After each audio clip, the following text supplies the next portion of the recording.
नमस्कार, आप देख रहे हैं इंडिया टीवी। आपके साथ मैं हूं मीनाक्षी जोशी और वक्त हो गया है राजधर्म का। 2024 का रण जारी है। आज 5वें राउंड का मुकाबला चल रहा है। 5वें राउंड में मुकाबला स्लॉग ओवर में पहुंच गया है। अब से ठीक 3 घंटे के बाद 8 राज्यों में 49 सीटों पर मतदान खत्म हो जाएगा और 5th फेज में सबसे ज्यादा उत्तर प्रदेश की 14 सीटों पर आज वोटिंग हो रही है। इसके बाद नंबर आता है महाराष्ट्र का, जहां 13 सीटों पर मतदान की प्रक्रिया जारी है। अब तक वहां पर कितनी वोटिंग हुई ये भी जानकारी आपको दूंगी। साथ ही समझाऊंगी कि इस फेज में मोदी के मिशन 400 के लिए कितना स्कोप है और 5वां चरण कांग्रेस के लिए कैसे बंजर जमीन की तरह है, ये भी आप समझेंगे। आपको जम्मू कश्मीर के बारामूला में भी वोटिंग की तस्वीर दिखाऊंगी, जहां 370 खत्म होने के बाद पहली बार सही मायनों में आप कहें तो रेफरेंडम हो रहा है। मतदान की प्रक्रिया चल रही है। वहां पर वोटर्स में कैसा जोश है, वोटर्स का रुख क्या है, बंगाल से लेकर ओडिशा तक और उत्तर प्रदेश से लेकर बिहार तक कौन लीड कर रहा है। वोटर्स किन किन मुद्दों को ध्यान में रखकर आज पोलिंग बूथ तक पहुंच रहे हैं, ये सब आप देखेंगे। लेकिन सबसे पहले आपको आज का वोटिंग अपडेट दे देती हूँ। लगातार सुबह से जहां मतदान की प्रक्रिया जारी है, 8 घंटे की मतदान हो चुका है और करीब 3 घंटे की वोटिंग अभी बाकी है। सबसे पहले रिपोर्ट ले लीजिए सबसे बड़े राज्य उत्तर प्रदेश की, जहां अब तक 43% मतदान हो चुका है। उसके बाद नंबर बिहार का, जहां पर 38% मतदान हुआ है। काफी धीमी गति इस वक्त मतदान की बिहार में चल रही है। बात पश्चिम बंगाल की, पश्चिम बंगाल में 52% तक वोट पड़ चुका है। इसके अलावा महाराष्ट्र, यहाँ भी स्लो, 31% मतदान। ओडिशा में 39% और झारखंड में 45% वोटिंग पूरी हो चुकी है। लेकिन सबसे दिलचस्प वोटिंग ट्रेंड इस वक्त जम्मू कश्मीर के बारामूला से आ रहा है। बारामूला में अब तक 39% से ज्यादा मतदान हो चुका है। वही खबर लद्दाख से भी, जहां पर सबसे बेहतरीन वोटिंग परसेंटेज 56% मतदान हो चुका है। उम्मीद की जा रही है कि अगले 3 घंटे में ये वोट परसेंटेज और तेजी से बढ़ता हुआ नजर आएगा। 2024 का रण स्लॉग ओवर में पहुंच चुका है। अब से ठीक 3 घंटे के बाद 7 में से 5 फेज की मतदान खत्म हो जाएंगे। अब से ठीक 3 घंटे के बाद फिर मुकाबला रह जाएगा केवल और 2 राउंड का। अगर सीटों की बात करें तो लोकसभा की कुल 543 सीटों के लिए मतदान की प्रक्रिया चल रही है, जिसमें से 4 चरण में 381 सीटों पर वोटिंग हो चुकी है। आज 5वें चरण में 49 सीटों पर मतदान हो रहा है और बाकी के 2 चरण में 114 सीट पर वोटिंग बाकी रहती है। मतलब ये कि आज की वोटिंग के बाद करीब करीब 80% चुनाव कंप्लीट हो जाएगा। 80% तक ये चुनाव संपन्न हो जाएगा। केवल 20% सीटों पर ही वोटिंग बाकी रह जाएगी। प्रधानमंत्री नरेंद्र मोदी इस बार हैट्रिक लगाने की ही नहीं बल्कि 400 पार का नारा देने की बात कर रहे हैं। अब सवाल ये उठता है कि मोदी जिस 400 प्लस की बात कर रहे हैं, अब इसका स्कोप कितना बाकी रहता है, आपको ये समझाऊंगी। लेकिन सबसे पहले प्रधानमंत्री नरेंद्र मोदी को आप सुनिए। आज उड़ीसा से लेकर बंगाल तक धुआंधार प्रचार प्रधानमंत्री का। एक तो हमारी स्ट्रेटेजी पूरे देश के लिए समान है। फिर एक बार मोदी सरकार और 4 जून 400 पार, तो उसमें कोई राज्य वाला कोई डिफरेंस नहीं होता है। दूसरा, ये भ्रम फैलाया गया है। सालों से हमारे देश की ये जो एक इकोसिस्टम है, जो भांति भांति के नैरेटिव गढ़ती है और देश को गुमराह भी करती है, देश को तबाह भी करती है, और वो लंबे अरसे तक लगे रहते हैं। जैसे एक मान्यता थी कि ये भाजपा तो शहरी पार्टी है। अगर आप बारीकी से देखेंगे तो आपको ध्यान आएगा भाजपा गांव की भी पार्टी है। फिर नैरेटिव गढ़ा गया कि भाजपा तो उत्तर भारत की पार्टी है।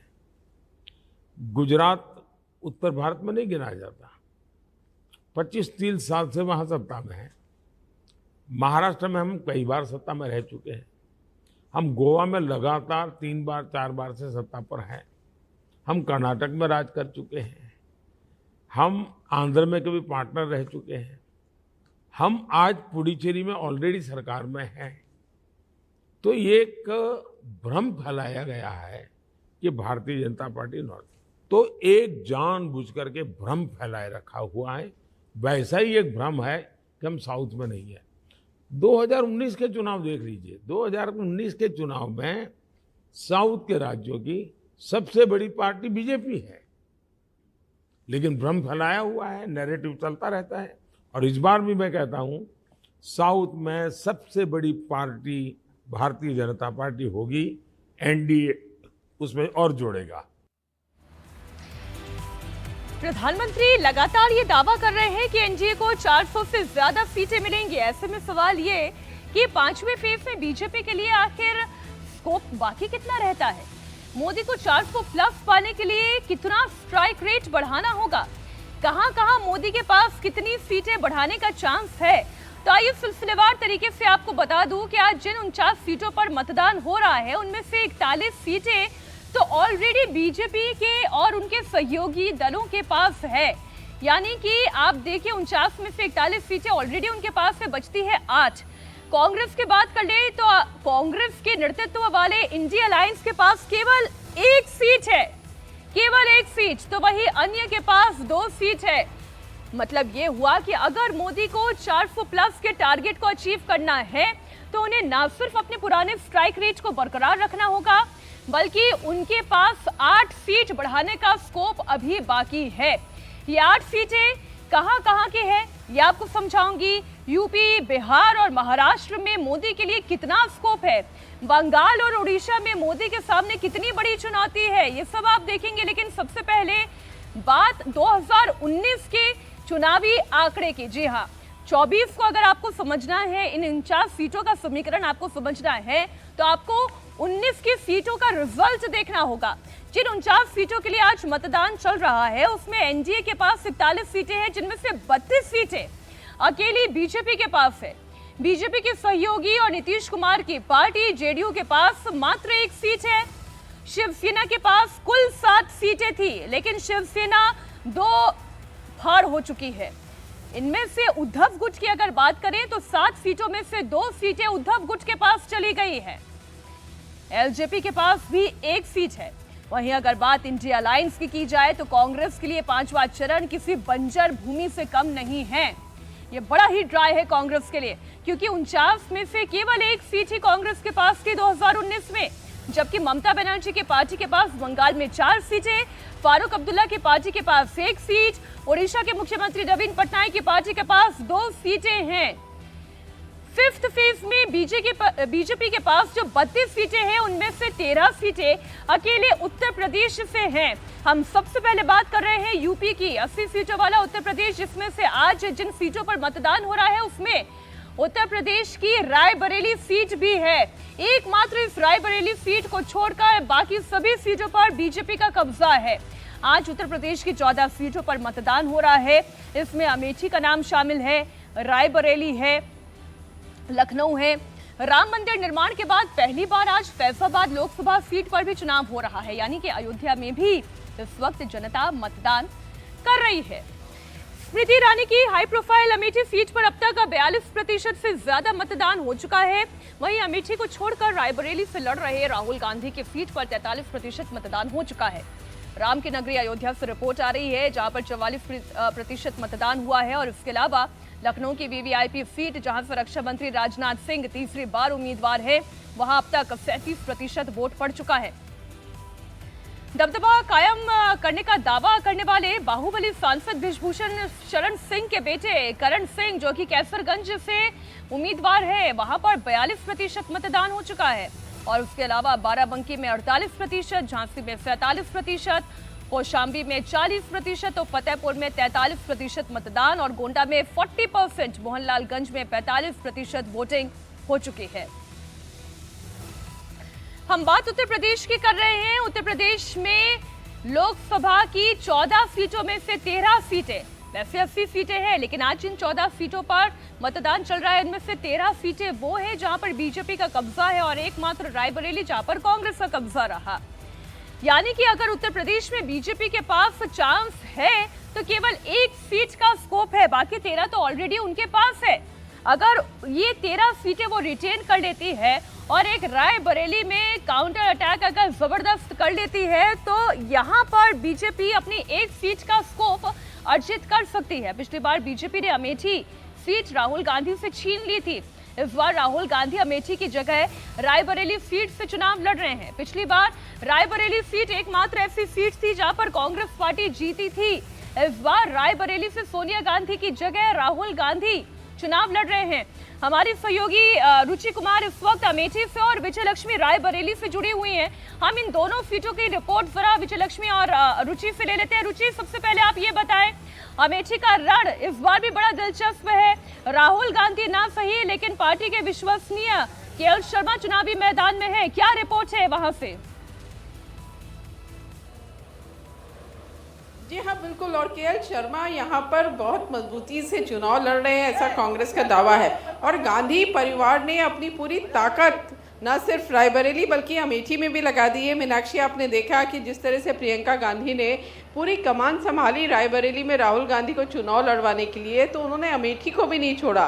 केएल शर्मा का नॉमिनेशन हो या उसके बाद प्रचार हो, कई रोड शो, नुक्कड़ सभाएं और इस तरह के कार्यक्रम दिन भर रोज़ प्रियंका गांधी यहाँ करती रही। और केएल शर्मा से अभी थोड़ी देर पहले हमारी बात हुई, अभी इस बूथ पे वो आए थे देखने के लिए पोलिंग, और उनका कहना था कि बहुत पुराना 1983 से उनका रिश्ता रहा है अमेठी से, और वो जो रिश्ता है, जो कनेक्ट है लोगों के साथ, वो उनको यहाँ पर फ़ायदा पहुँचाएगा। उधर आप स्मृति ईरानी से अगर बात करेंगी तो उनका कहना है कि मैंने पिछले 10 साल से अमेठी में काम किया है, 5 साल से मैं सांसद हूँ, लेकिन उसके पहले जब मैं चुनाव हारी थी तब भी मैंने अमेठी को छोड़ा नहीं था। तो वो जो जनता के लिए मैंने काम किया है, जो इतनी योजनाएं लाए हैं, वो जीत दिलाएंगे। अब यहाँ बहुत सारे लोग भी हैं जो वोटर। आपका नाम क्या है? खुर्शीद अहमद खान। अच्छा खुर्शीद जी, वोट कर दिया? जी, वोट कर दिया। क्या करते हैं? जी, कारोबारी है, बिजनेस करते हैं। किस तरह का माहौल यहाँ देखने को मिल रहा है? माहौल ठीक है यहाँ पर, इसके लिए शांतिपूर्वक। अब ज़्यादातर तो यहाँ पर अमेठी जैसी जगह पे जहाँ आप खड़ी हैं, और कांग्रेस बाहुल्य क्षेत्र कह लीजिए आप, कि गांधी फैमिली के जब से हम लोग 2019 में तो राहुल गांधी हार गए थे। ठीक है, कुछ ना कुछ कमियां रह गई होंगी, तो कमियां का तो फल मिलता ही है और अच्छाइयों का भी फल मिलता है। तो उसी में से एक कड़ी ये भी थी कि कुछ कमी रह गई तो उसका रिजल्ट खराब रहा। तो गांधी परिवार मुद्दा है, बाकी और कोई मुद्दा नहीं? गांधी परिवार ने उन्होंने किया है तो जब करने का ही मुद्दा है, उन्होंने जो कुछ किया है तो करने का ही मुद्दा है। लेकिन स्मृति ईरानी तो कह रही है कि उन्होंने बहुत काम किया, विकास किया, केंद्र से और योगी सरकार से बहुत सारी योजनाएं लाई। उनका ये कहना है कि गांधी फैमिली ने अमेठी के लिए कुछ नहीं करने के लिए सभी आते हैं अब, लेकिन जो अब ये तो मैदान में है, जो किया होगा अच्छा किया होगा, बुरा किया रुचि लोकतंत्र की कि ये मैदान जो है जनता के लिए भी है, वो जनता तय करती है कि बाजी कौन मार ले जाएगा। हमारे साथ विजय लक्ष्मी भी रायबरेली से जुड़ी हुई हैं। एकमात्र सीट चूंकि विजय लक्ष्मी आज हम चर्चा कर रहे हैं कि भारतीय जनता पार्टी के पास स्कोप कहाँ है, एनडीए के पास स्कोप कहाँ है कि उत्तर प्रदेश में अपनी 1 सीट और बढ़ा ले, तो क्या रायबरेली में वो संभव है? देखिए मीनाक्षी, रायबरेली में आज हम क्योंकि सुबह से हैं और राहुल गांधी आज यहाँ पर कई बूथों पर अब तक जा चुके हैं, लगभग आधा दर्जन से ज़्यादा बूथों पर वो पर्सनली विजिट कर चुके हैं। अमेठी से भी वो चुनाव लड़ते रहे हैं, लेकिन जितनी सतर्कता इस चुनाव में हम देख रहे हैं, राहुल गांधी बूथ्स पर जा रहे हैं, वोटर से इंटरैक्ट कर रहे हैं, मुआयना कर रहे हैं बूथ्स पर कि वोटिंग की प्रक्रिया कैसी चल रही है, तो ये बताता है कि कांग्रेस बड़ी अलर्ट है और कोई भी मौका जो है बीजेपी को देना नहीं चाहती है। उनको पता है कि रायबरेली जो है माफ़ कीजिएगा, वो एक साख का सवाल भी है, इसलिए पूरी कोशिश, चाहे वो राहुल गांधी हो, चाहे कांग्रेस की जो लोअर स्ट्राटा या जो थर्ड रंग ऑफ लीडरशिप है, ये तमाम लोग जो हैं ये मेहनत कर रहे हैं कि किसी तरह से रायबरेली जो है कम से कम पिछली बार जो 2019 में हुआ था 2024 में वही रिटेन हो। हालांकि कांग्रेस दावा करती है कि इंडिया गठबंधन और कांग्रेस मिलकर अपनी सीटों की टैली बढ़ाएगा, बहरहाल जनता तय करेगी। लेकिन हम पूरे गोपाल करके एक रायबरेली का इलाका है, सुबह मीनाक्षी ज़रूर यहाँ पर भीड़ थी, लेकिन अभी जैसे जैसे धूप है दिन में तो इक्का दुक्का वोटर ही जो है वो पोलिंग बूथ पर पहुँच रहे हैं। यहाँ पर हमें जो अधिकारी हैं वो बता रहे हैं कि 4 बजे के बाद आपकी बातों बातों से जो एक सेंस में समझ पा रही हूँ कि हम जो बीजेपी अपने स्ट्राइक रेट बढ़ाने की बात कर रही है, इस फेज के इलेक्शन में जिन 14 सीटों की बात कर रहे हैं हम, वो 13 रिटेन कर जाए वो अलग बात, लेकिन एक रायबरेली को हासिल करना ये बीजेपी के लिए थोड़ा टेढ़ी खीर हो सकता है। अब जरा मैं नीतीश और अमित पालित के पास जाऊं, उससे पहले हम बिहार की और बंगाल की एक बार रिपोर्ट दिखा देते हैं, उसके बाद फिर मैं आप दोनों के पास आऊंगी। बात करेंगे बिहार की। बिहार में जहां आज इस वक्त मतदान की प्रक्रिया चल रही है, उनमें से एक सीट सारण भी है जहां से रोहिणी आचार्य चुनावी मैदान में है। बिहार में अगर टैली बढ़ाने की बात करें तो यहां पर स्कोप कितना दिखाई देता है, ये जरा हम आंकड़ों की जुबानी आपको बताएंगे। मैं जरा पीसीआर से रिक्वेस्ट करूंगी कि जरा ग्राफिक्स दिखाइए अब बिहार और बंगाल की स्थिति क्या है। सबसे पहले बात हम करेंगे बिहार की। उत्तर प्रदेश की 14 सीटों की हम बात कर चुके हैं, लेकिन उत्तर प्रदेश के बाद बात आती है बिहार की, जहां पर बीजेपी के पास अगर ताकत की बात करें, स्ट्राइक रेट की बात करें तो 100% स्ट्राइक रेट यहां पर दिखाई दे रहा है 5 सीटों पर। इस वक्त मैं चलिए एक बार नीतीश आप ही का रुख कर लेती हूं, जरा बिहार का ग्राफिक्स हमारे दर्शकों के सामने प्ले हो, जरा वहां की पहले रिपोर्ट आप बताएं कि आज कितनी तैयार इंडिया अलायंस दिखाई देती है, कितनी कॉन्फिडेंट इंडिया अलायंस दिखाई देती है, और अगर इसके ठीक उलट बीजेपी और उनके सहयोगी की बात करें तो उनका मूड क्या दिखाई देता है।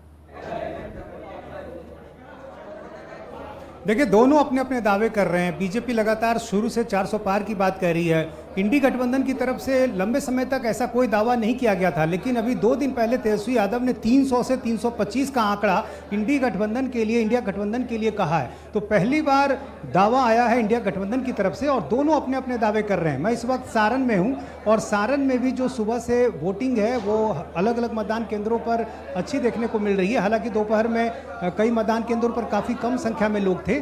तो जो यहाँ पे 2 बड़े उम्मीदवार हैं, 2 बड़े चेहरे हैं। राजीव प्रताप रूडी का मुकाबला है रोहिणी से, लालू यादव की बेटी से, और रूडी पिछले 2 बार से लगातार जीतते रहे हैं। हैट्रिक लगाने की कोशिश है और इससे पहले वो राबड़ी देवी को भी 2014 में हरा चुके हैं। तो रोहिणी के लिए एक बड़ी चुनौती कि आखिर जो अपने परिवार की सीट है, लालू यादव यहाँ से जीतते रहे हैं, 4 बार जीत चुके हैं, उस परंपरा को आगे कायम रखें और यहाँ पर एक तरह से कहें तो कि पार्टी की जो पहचान है, मजबूती है, उसको फिर से स्थापित करने की कोशिश करें। राबड़ी देवी की हार का, यानी अपनी माँ की हार का बदला लें। तो ये तमाम चुनौतियाँ हैं अभी रोहिणी के पास और निश्चित रूप से इस बार का जो मुकाबला है बड़ा दिलचस्प है। एक बार मैं तस्वीर भी आपको दिखा देता हूँ। इस समय अमूमन इस तरह की तस्वीर देखने को नहीं मिलती है मतदान केंद्रों पर। मैं अलग अलग जगहों पर गया, काफ़ी कम संख्या में लोग थे, लेकिन आप यहाँ देखिए एक लंबी कतार है और शुरू से सुबह से यहाँ पर एक अच्छा वोट प्रतिशत देखने को मिल रहा है। ये बताइए क्या नाम है आपका? मुकेश कुमार सिंह। अच्छा, क्या करते हैं? मतलब प्राइवेट काम करता हूँ। क्या सोच कर आए हैं? कुछ मुद्दे हैं मन में? ना मुद्दा तो कुछ नहीं है, वोट देना है। आपका क्या नाम है, क्या सोचा है? मेरा नाम मिथुन कुमार। मुद्दा क्या है? जो होगा देखा जाएगा, देखिए। हैं? आपका क्या नाम है? चंदन सिंह। क्या लग रहा है, यहाँ कुछ सोच कर आए होंगे ना जब वोट देने आए हैं तो? बीजेपी को जिताना है। इंडिया कह रही है 400 पार, इंडिया गठबंधन कह रहा है 300 पार हम हो चुके। बीजेपी 500 पार होगा, यहाँ से 500 पार हो बिल्कुल होगा। इस बात पे सब कुछ पे मोदी जी हर चीज़ दे रहे हैं। आपको क्या लग रहा है, कौन आगे दिखाई दे रहा है? 5 चरण की वोटिंग लगभग हो चुकी है। आप बताइए क्या लग रहा है, कौन आगे दिखाई? अब होने के बाद ही पता चल। के दावे में दम लग रहा है? दावे में दम लग रहा है क्या? मोदी जी। आपका क्या नाम है? धीरज कुमार सिंह। क्या करते? अभी तो कंस्ट्रक्शन में जॉब करते हैं। क्या लग रहा है कि किसका माहौल ज़्यादा दिख रहा है? माहौल तो रूडी जी का ही ज़्यादा है। अच्छा देखिए, बड़ा दिलचस्प है यहाँ का जो सारण का कास्ट फैक्टर भी है और जो यहाँ अभी तक जीत और हार की अगर बात हुई, जब तक लालू यादव यहाँ से चुनाव लड़ते रहे, जीतते रहे, लेकिन जब से वो यहाँ से गए उसके बाद से राजीव प्रताप रूडी यहाँ से इस बार वो हैट्रिक लगा पाते हैं या नहीं, या रोहिणी आचार्य कोई कंपटीशन साबित होती है या नहीं, ये तो वक्त बताएगा। लेकिन बात हाजीपुर की भी कर ली जाए, जहाँ हाजीपुर के पोलिंग स्टेशन में माहौल अलग बना हुआ है। चिराग पासवान आसानी से यहाँ पर जीत रहे हैं या उनकी सीट फंसी हुई है? वोटर क्या सोचकर वोट कर रहा है, इसका जवाब आप उन्हीं से खुद सुनिए। में आज 5 लोकसभा सीटों के लिए मतदान हो रहा है। मेरी मौजूदगी इस वक्त हाजीपुर लोकसभा सीट पे है। मतदाता यहाँ पे मतदान स्थल पे पहुंच चुके हैं। भारी उत्साह हाजीपुर के अंदर देखने को मिल रहा है। जिस भी बूथ पे जाएंगे वहाँ पे मतदाताओं की लाइन है। इनसे बातचीत करेंगे, इनके क्या मुद्दे हैं, किस तरीके से लोग वोट करने हैं। आप लोग बताइए कि आप लोग वोट करने आए हैं, हाजीपुर के क्या इशू हैं जो आपके मन में है? जो राशन कार्ड ये सब नहीं है, गरीब लोग को नहीं बना है राशन कार्ड। जिसको जगह जमीन सर्विस है उसी को है, गरीब को नहीं है। सड़क बिजली पानी इसकी व्यवस्था इसका ठीक है, ठीक है। आप बताइए आपका क्या नाम है और किस इशू पे आप वोट करेंगे? मेरा नाम अंशु प्रिया है और हम शिक्षा के लिए वोट कर रहे हैं क्योंकि हम एक स्टूडेंट हैं, तो हम चाहते हैं कि यहाँ का जो शिक्षा हो वो और ज़्यादा है। और रोड बिजली पानी के बारे में जैसे आप इनसे बात किए, है बहुत जगह रोड जो नहीं सही से बन पा रहे, बार बार बनते हैं, बार बार ख़राब हो जाते हैं। ये इशू देखने के लिए, कहने की बात नहीं कि मैंने बोला तो आपने मान लिया, आप जाके देख सकते हैं। खुद हमारे गाँव में ही रोड अच्छे नहीं हैं और बिजली की समस्या तो गर्मी में हमेशा ख़राब हो जाती है। इसमें विकास की है लेकिन और विकास करने की ज़रूरत है। नहीं, कोई नेता मेरा फेवरेट नहीं है। आपका क्या नाम है मैम और आपके लिए क्या इशू है हाजीपुर में? मेरा नाम पिंकी कुमारी है। मेरे लिए तो राष्ट्र मुद्दा सर्वोपरि है। हम ये चाहते हैं कि हमारा जैसे अभी भी मेरे विश्व में मेरा देश का नाम आगे बढ़ रही है और भी अच्छे बेहतर हो, इसलिए मेरा राष्ट्र सबसे बड़ी मुद्दा है। इसलिए राष्ट्र के नाम पर मैं वोट कर रही हूँ कि मेरे हाजीपुर से बड़े आपके लिए राष्ट्र के मुद्दे? हाँ बिल्कुल, क्योंकि एक वोट हमारे अगर यहाँ से जीत कर जाते हैं तो एक सुरक्षित नेतृत्व में जा रही, इसलिए मैं वोट कर रही हूँ। क्या नाम है मैम आपका और आप लोग के लिए क्या इशू है? मेरा नाम संध्या कुमारी है। हम लोग यही चाहते हैं कि हमारा देश सुरक्षित रहेंगे तभी तो हम लोग सुरक्षित रहेंगे ना। हम लोग सब अच्छे से मोदी जी से निवेदन करते हैं कि मेरा देश आगे बढ़े। हम लोग के बच्चे छोटे छोटे हैं, सबके अच्छे से स्कूल का अच्छा करे, सब यही सब चाहते हैं। निवेदन कर रहे हैं, मोदी जी से बोल रहे हैं। वैसे बिहार में वोटर्स का जितना उत्साह आप देख रहे हैं उससे कई ज्यादा उत्साह तो कश्मीर के वोटर्स में दिखाई दे रहा है। इस वक्त बारामूला की अगर बात करें तो वोटर्स में देखिए किस तरीके का उत्साह है। लंबी लंबी कतारें हैं। धारा 370 हटने के बाद बारामूला में ये पहला लोकसभा चुनाव है। लोगों में उत्साह भी है, लोगों के अंदर खुशी भी है। बारामूला, बांदीपुरा, बडगाम और इसके साथ ही कुपवाड़ा, जहां कभी आतंकियों के डर से वोटर घर से बाहर नहीं निकल रहे थे, आज वहां पर पोलिंग बूथ पर नजारा बिल्कुल अलग है। ये बदला हुआ कश्मीर है, ये बदले हुए कश्मीर की तस्वीर है, जहां पोलिंग बूथ्स पर सुबह से वोटर्स की लंबी कतार दिखाई दे रही है।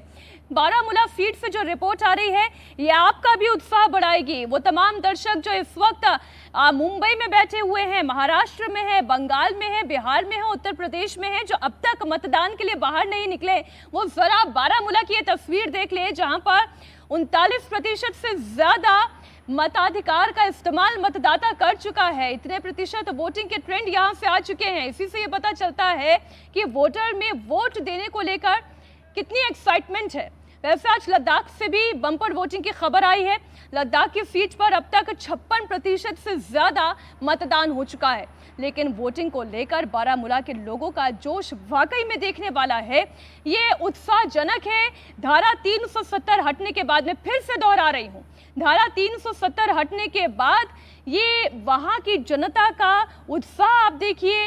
लोकतंत्र के इस पर्व में अपनी पूर्ण सहभागिता निभाने का एक्साइटमेंट देखिए, जो उन्हें पोलिंग बूथ तक लेकर आ रहा है। बारामूला का वोटिंग मीटर बिहार से बेहतर है। ये तस्वीरें हम आपको दिखा रहे हैं। सुबह 9 बजे तक यहाँ पर 9% मतदान रिकॉर्ड हुआ था, जो कि 11 बजते बजते बढ़कर 24% हो गया। दोपहर 1 बजे तक रिपोर्ट आई, वोटिंग टर्नआउट 35% तक पहुंच गया और 3 बजते बजते ये 39% को क्रॉस कर गया है। इसका मतलब ये है कि अगले 3 घंटे तक होते होते आप ये मानकर चलिए कि 50% से अधिक यहाँ से खबर मतदान प्रतिशत की आ सकती है। 5वें राउंड की वीआईपी सीटों की बात हम कर रहे हैं, जिसमें से एक कश्मीर की सीट बारामूला भी है, क्योंकि यहाँ से नेशनल कॉन्फ्रेंस के उमर अब्दुल्ला चुनावी मैदान में है। उमर अब्दुल्ला का मुकाबला पीपल्स कॉन्फ्रेंस के सज्जाद लोन और पीटीपी के फयाज मीर से है। बात महाराष्ट्र की भी कर लेते हैं। 2024 के रण के लिए आज महाराष्ट्र से क्या रिपोर्ट आई वो भी आपको दिखाएंगे, लेकिन पहले तस्वीर बारामूला से। ये तस्वीर आप देख सकते हैं, युवा भी जो है काफ़ी तादाद में यहाँ पर पहुँचे हुए हैं। इन युवाओं से हम बात करेंगे कि क्या मुद्दे हैं। आपका नाम क्या है? जी आपका नाम क्या है? मंसूर अहमद। मंसूर साहब, हम देख रहे हैं कि एक मेला जैसा आज चुनावों में दिख रहा है, इसकी वजह क्या है? लोग यही चाहते हैं कि बदलाव अब हो जाए, तो जो पिछले कई सालों से यहाँ दिक्कतें जो आ रही थी, इसलिए बदलाव लोग अब ढूंढ रहे हैं। तो क्या मुद्दे हैं जिनको लेकर आज आप वोट कर रहे हैं? यही चाह रहे हैं कि जो बेरोजगार नौजवान है और जो यहाँ कश्मीर के जो थोड़े से मसले हो रहे थे वो कहीं क्लियर हो जाए, इसीलिए। आज आपको चुनावों में बदलाव दिख रहा है? हाँ दिख रहा है, बहुत दिख रहा है। अच्छा, आप बताएं, आप युवा है, आपने वोट किया? आपका वोट था, पहला वोट था आज, कैसा लगा वोट करके? अच्छा। किस मुद्दे के लिए वोट किया? कुंभ को कुछ डेवलपमेंट हो जाए और बदलाव आ जाए, तो अच्छा माहौल लग रहा है यहाँ पे। हाँ। आपका नाम क्या है? आपने वोट किया? जावेद जाफरी। जावेद साहब ने वोट किया? जी मैंने डाला। पहला वोट था आपका, कैसा लगा वोट करके? बहुत अच्छा फील हो रहा है, अभी हम खुश फील कर रहे हैं, क्योंकि एक चुनाव में हर एक चाहता है कि एक अच्छा रिप्रेजेंटेटिव सामने आए जो हमारी बात आगे ले जाए, और जो इधर बेरोजगारी है वो ख़त्म हो जाएगी इंशाल्लाह। हम सब यही चाहते हैं, आप सब यही चाहते होंगे इंशाल्लाह। तो आपका पहला वोट आज था, तो इस वोट को डालने के लिए कितना बेसब्री से इंतजार था? बहुत ज़्यादा। मैं चाह रहा था कि ये दिन क्यों नहीं आ रहा है, मतलब मैंने घंटों वेट किया है। फिर आज जब सुबह में आया इधर, मैं सुबह सवेरे आया, 7 बजे मैंने डाला वोट। मैं सबसे पहले मैं इधर आया। अच्छा, 7 बजे आपने पहला वोट डाला? हाँ सर। तो कैसा लग रहा है आप वोट डाल के? बहुत अच्छा मैं फील कर रहा हूँ और सुकून भी है। अच्छा। क्योंकि your vote represents you in other countries.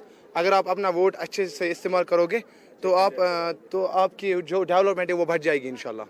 अच्छा, बहुत सारे कैंडिडेट चुनावी मैदान में, उनमें पूर्व मुख्यमंत्री उमर अब्दुल्ला भी है, तो जोर किसका चल रहा है इस इलाके में पूरा?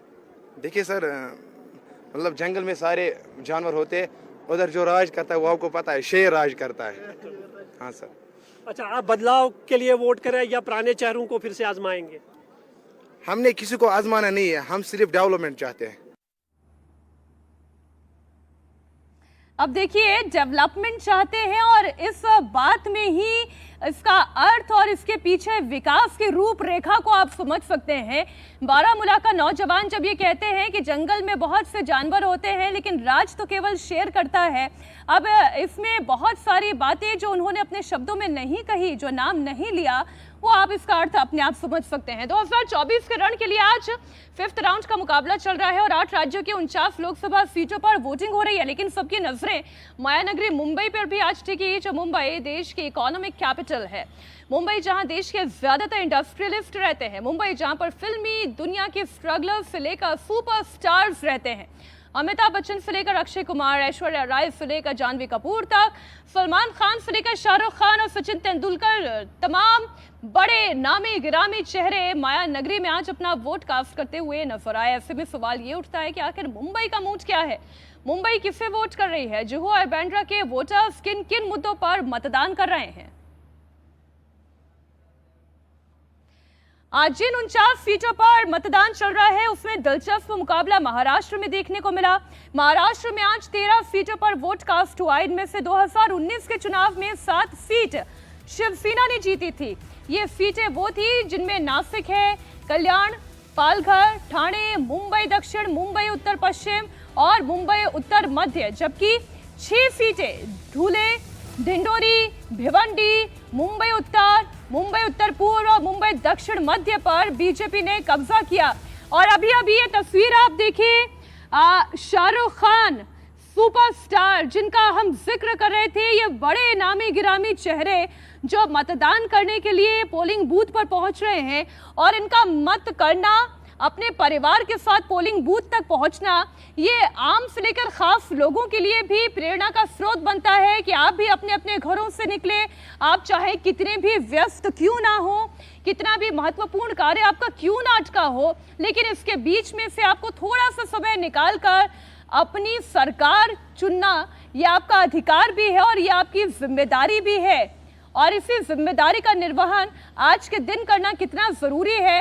कतार में लगकर, चाहे वो कोई आम हो या फिर खास हो, हर कोई वोटिंग करने के लिए पहुंच रहा है और एक ऐसी तस्वीर इस वक्त आपके सामने है।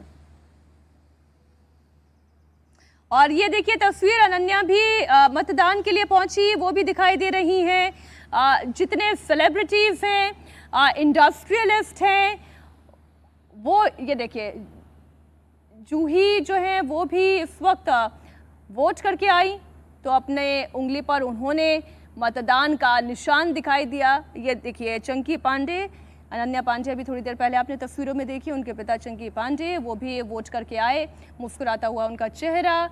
और लोकतंत्र के इस पर्व में सभी लोग अपनी भागीदारी निभा रहे हैं। एक एक करके तस्वीरें आप देखते जाइए। और बात केवल महाराष्ट्र की नहीं बल्कि बात बंगाल की भी होगी, जहां पर 7 सीटों पर वोट डाले जा रहे हैं। इसमें बीजेपी ने 2019 में 3 सीटें जीती थी और 4 सीट पर उसे हार का सामना करना पड़ा था, यानी कि बीजेपी के पास 4 सीटें जीतने का चांस है। 4 अच्छा नंबर होता है, बड़ा नंबर होता है। और 400 पार की बात कर रही है बीजेपी, तो 2019 का जरा आंकड़ा पहले हम आपको दिखा दें।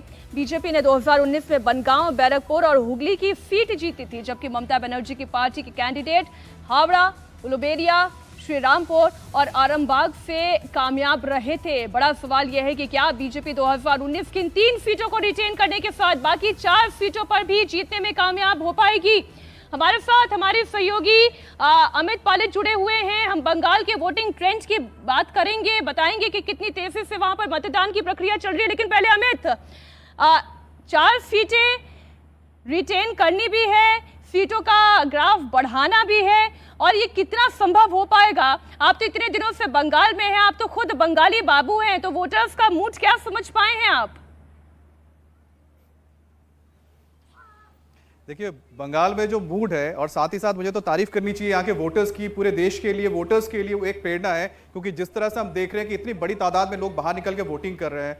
मीनाक्षी, मैं सुबह से देख रहा हूँ लगातार हर उम्र के लोग यहाँ पहुंच रहे हैं, और अब तक मैं बता दूं करीब 50 से 55% वोटिंग एवरेज हर सीट पर हो चुकी है, 7 सीटों पर। और आप देखिएगा जब आखिरी वक्त तक, यानी कि जब खत्म होगा तब तक ये 65 को क्रॉस भी कर सकता है, इतनी तादाद में वोटिंग हुई है। हल्का है कि बीच में 1 घंटे के लिए बारिश हुई थी हुगली और इसके आसपास के इलाके में, जैसे बैरकपुर में, तो थोड़ी बहुत वोटिंग उस वक्त कम हुई, लेकिन उसके बाद फिर से वही कैचअप कर लिया है। एक जगह जो मैं है, इस जगह का मैं नाम इसलिए बताना चाहता हूं क्योंकि इससे बंगाल की राजनीति में ममता बनर्जी की लहर आई थी, वो है सिंगूर। जी हां, यहीं से किसान आंदोलन हुआ था, और इसी के किसान आंदोलन की लहर पे चढ़कर ममता बनर्जी सत्ता तक पहुंची थी। आज वो बंगाल में राज कर रही है।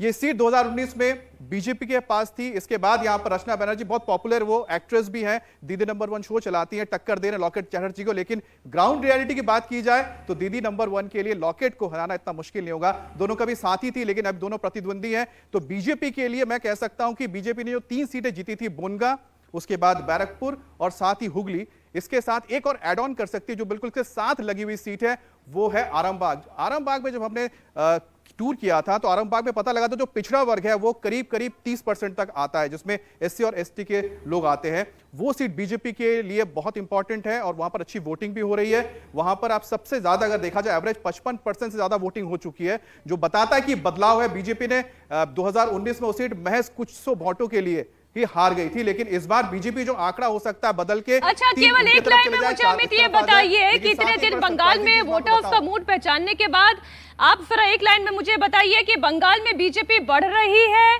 या उतनी ही है जितनी 2019 में रही थी, या घट रही है? 3 ऑप्शन दे दिए मैंने आपको। देखिए, मैं एक लाइन पे बता सकता हूं, घट नहीं रही है। मुझे बस बाकी 2 एक बार जो फेज हो जाए तो मैं आपको बता दूंगा कितनी बढ़ रही है। ठीक, बहुत शुक्रिया अमित, पूरी जानकारी के लिए आपका। हम बात बंगाल की कर रहे हैं। बंगाल के वोटिंग ट्रेंड्स को आप समझ लें जरा। बैरकपुर में अब तक 46% से ज्यादा वोट डाले जा चुके हैं। बनगांव और हावड़ा में 48% से ज्यादा वोट पड़ चुके हैं। वहीं आरामबाग की बात करें, यहाँ पर 59% वोट डाला जा चुका है। वहीं उलुबेरिया में 56%, श्रीरामपुर में 51% और हुगली में 54% मतदान हो चुका है।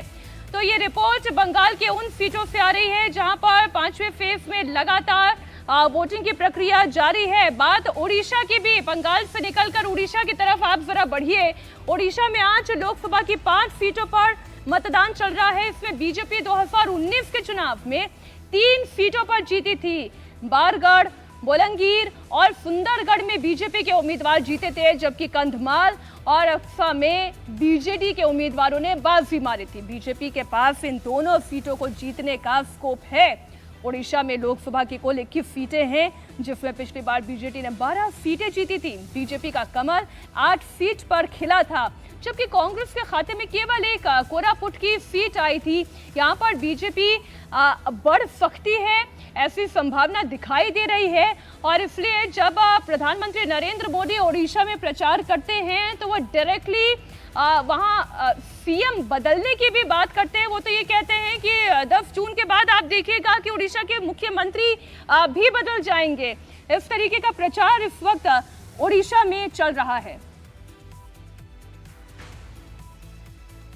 तो आपको बता दें 5 सीटें जहां इस वक्त ओडिशा में मतदान की प्रक्रिया चल रही है, इसमें से अगर 2019 के रिपोर्ट की बात करें 3 सीटें बीजेपी ने जीती, 2 सीटें बीजेपी हारी। इस बार 2 सीटों पर बीजेपी अगर अपनी ताकत को बढ़ा लेती है तो ओडिशा में 8 से वो 10 तक तो पहुंच ही सकती है। ये एक बड़ा स्कोप यहाँ पर भारतीय जनता पार्टी के लिए दिखाई दे रहा है, लेकिन ये होगा या नहीं ये तो 4 तारीख का वक्त ही बताएगा।